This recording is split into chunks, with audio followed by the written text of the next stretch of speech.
back with part 2 of the coaster that made each major manufacturer famous. If you missed part 1, I'll put it in the link below and in the end screen. In the meantime, let's knock out the rest of the manufacturers, starting with PAX. For me, it's Cobra at Coneyland, because chances are, if you've heard of this company, this is the ride that they're attached to. This coaster originally opened in 2010, and it's really unique because of that scorpion tail element. I imagine that gives an unimaginable amount of hang time. This is the standout coaster at Coneyland and a very unique attraction because of that element. Overall, this is a smaller company than some others, and I haven't heard of a lot of their roller coasters, but this is one I've heard about plenty of times. It's such a unique and interesting roller coaster. Moving on to Pinfari, this defunct manufacturer is known for one model in particular, and that is their Zyklon coasters. Assuming I'm not missing any, they built 113 of these, which is just ridiculous, and these are portable coasters that you can find at a lot of fairs. I don't know if these are actually good rides, but Pinfari sold so many of these that you'll find these all over the place even to this day. These Zyklon coasters is also what led the way for their Galaxy coasters, which is basically a bigger model of the Zyklons. Overall, this is what made Pinfari famous, and if they hadn't had these coasters, I really don't know how long they would have stayed in business. These definitely helped them out. Premier Rides builds almost exclusively launch coasters, and my pick for the coaster that made them famous is a launch coaster. The ride in question would be none other than Batman and Robin The Chiller. This dueling launch coaster originally opened in 1998 and it closed in 2007, featuring two separate and different tracks. This was one of Premier Rides' biggest roller coasters that they ever built, and a while back I talked about the most ambitious coaster for each manufacturer, and now that I'm thinking about it, I probably should have chosen this one for Premier Rides. Ultimately, it was a little too ambitious. This coaster had a bunch of technical problems, hence it didn't even operate for a full decade. I'm sure it was a fun ride. Premier does pretty good launch coasters, but the technical problems on this one were just too much to handle, and at one point the tracks weren't even dueling anymore, which was half of the ride experience. It's really a bummer because I'm sure it was a great coaster in Six Flags Great Adventures ride lineup. PTC goes back a long way, and the coaster I chose for them is Jackrabbit at Kennywood, a coaster that originally opened in 1920. It's crazy. From what I've heard, this coaster is still running well considering its age, which is awesome to see as well. Kennywood really takes care of their classic wooden coasters. Jackrabbit is one of PTC's best coasters, but the unique thing about it is its terrain. It's on the side of a hill and has a double down said hill. The stats may look modest, but when you keep in mind it opened in 1920 and paved the way for so many more PTC roller coasters and also put Kennywood on the map, this is a very important coaster overall, and it's great that we can still enjoy it to this day. While PTC built a lot of roller coasters, RCCA did not, and there's probably a reason for that, but for me, the coaster that made them famous would be Rattler at Six Flags Fiesta Texas.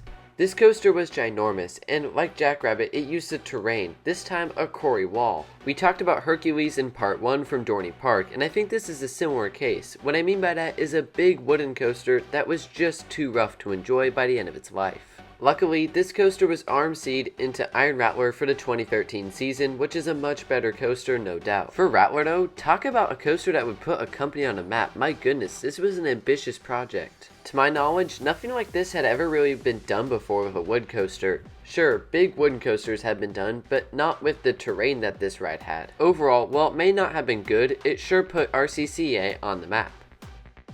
For RMC, let's stick in the state of Texas with New Texas Giant at Six Flags Over Texas. This was the company's first coaster, originally opening in 2011, and there's really no other ride I would have gone with for RMC. Sure, it's not their most famous coaster anymore, rides like Steel Vengeance have overtaken it, but regardless, this was still the coaster that put RMC on the map, if you will, and made them famous as a company. No one had ever done a coaster like this before, that's why there was so much intrigue around it. It's probably not one of RMC's finest coasters now, as it doesn't have any inversions or any of the crazy maneuvers that they're putting into their newer coasters, but that doesn't matter. This coaster is still one of the best in the park, if not the best in the park. And as far as prototypes go, this is a darn good prototype. RMC was good from the start. Let's move on to SNS with Hypersonic XLC at King's Dominion. This was the world's first compressed air launch coaster, and it opened in 2001. Unfortunately, it only opened for 6 years as it closed in 2007. And that's a shame too, because while it was a simple layout, launch, top hat, turn into the brakes, it looked like a really cool experience. This coaster's launch was maybe the most powerful we'd seen up to that point. 0 to 80 miles an hour in 1.8 seconds. SNS has used this compressed air technology to build other launch coasters like Max Force, Dodonpa, and others. This was a big coaster for them, and I think it's the coaster that made them famous. For SBF Visa, it's gotta be their figure 8 spinning coasters. These are absolutely everywhere. They also can fit anywhere, and they have a pretty low price tag, which is why you see pizza places and FECs get these coasters. And it makes sense. As the name suggests, these are figure 8 spinning coasters, and they're pretty mild, but kids love spinning. They just spin for fun, not even on a ride. Just standing still, they spin around. So these coasters are great for them. Of course, they can be added to major parks as well, but it definitely attracts FECs because of the low price tag and how small they are in their footprint. SBF Visa hit a gold mine with these coasters. They have been so popular. There were a bunch of options for Schwarzkopf, but I went with New Revolution from Six Flags Magic Mountain for one main reason. This coaster is pretty mild. It is a family ride after all, but it does have one standout moment, that vertical loop. So what's important about that vertical loop? This was the first modern day coaster to feature a vertical loop, originally opening in 1976. The vertical loop has become such a staple of all roller coasters. This was a big draw to Magic Mountain, especially for a park that had opened just 5 years prior. So despite its pretty modest stats, this was a very important coaster to the coaster world and Schwarzkopf as a company.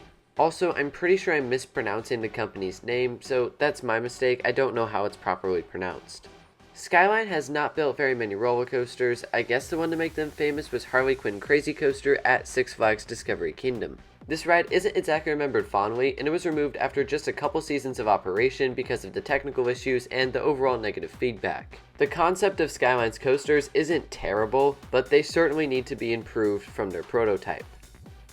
Togo is an interesting one. I almost went with their Ultra Twister coasters, but instead I chose Bandit from Yomiuri Land. This coaster has a terrific setting, and it opened in 1998 as one of Togo's first big roller coasters, and this is still a quite notable attraction to this day. This was also one of the first hyper-type roller coasters, and it was kind of ahead of its time as far as how it was designed with the big hills, big drops, and helixes. Assuming it's smooth and the trains are comfortable, this looks like a good time, and that terrain is really impressive. They built this coaster on a hill, no doubt about that. Togo hasn't done a lot of good stuff in the United States, but they have a lot of good stuff in Japan, and this is an example of what they can do. I'd be fine with seeing a Bandit clone somewhere in the United States. I know it won't happen, but it would be a pretty cool coaster nonetheless. Vekoma has built a lot of roller coasters, but I think the one that made them famous was Sea Serpent at Morey's Piers. And you may be thinking, wait, this is just a boomerang, so why did this make them famous? Exactly, it was the first Vekoma boomerang. And from what I've heard, this is actually one of the best boomerangs, even though it's the oldest. This ride originally opened in 1984, and this was the start of the Vekoma boomerang craze, which led to the Vekoma SLC craze. I have experience with both of these models, and I don't particularly love either of them, but there were still so many of these rides built. Until recently, outside of coasters for Disney, these two ride models were pretty much Vekoma's ride lineup, and that was pretty much all the company had for major thrill coasters. So that's why I think Sea Serpent was the coaster that made Vekoma famous. For Weekend, it's gotta be their Alpine coasters. That is pretty much what they do. If you go to a major tourist destination in the mountains, chances are they're gonna have an Alpine coaster, and chances are that that Alpine coaster is built by Weekend. They've built Alpine coasters all across the world, and I hope I can get on one day because they look like fun experiences, even if they're pretty expensive sometimes. As long as you go in expecting it to be expensive, then if it's not, you'll be pleasantly surprised. Overall, there's no doubt that Weekend's top coaster model is their Alpine roller coaster, and because of that, I think it's what made them famous. For Zamperla, I'm going to go with their spinning Wild Mouse coasters. Zamperla is a little difficult to pick from because their catalog is mostly made up of family coasters, but they've built a lot of these Wild Mouse attractions. These rides are all pretty much identical. I have experience on one of them, Sidewinder Safari at Six Flags Discovery Kingdom, and let me tell you, it's a fun family coaster. Since I just mentioned Sidewinder Safari, I want to go down a quick little rabbit trail. We visited Six Flags Discovery Kingdom a few weeks ago, and most of the rides in the park had a 30-minute wait or less. That included Joker the RMC. But because of its lower capacity, Sidewinder Safari had a wait that was probably near an hour. So because of that, we didn't ride it this time around, which is kind of a shame because it's a fun ride. But I just wanted to throw that out because I imagine that's a problem at other parks as well because these coasters can only seat a maximum of 4 riders per car. Regardless, I think this is the coaster that made Zamperla famous. For Zir, I think it's their Tivoli coasters. These have been built as far back as 1974, and there are a ton of these around the world. These coasters differ in size a little bit, but they're all still family coasters. In fact, my first roller coaster, Cobra, at Six Flags Discovery Kingdom was a Zir Tivoli. From personal experience as a young kid with that ride, I can tell you that these are great coasters for kids. Every park needs a good family coaster or two, and for the parks with a Zir Tivoli, they have a pretty solid one.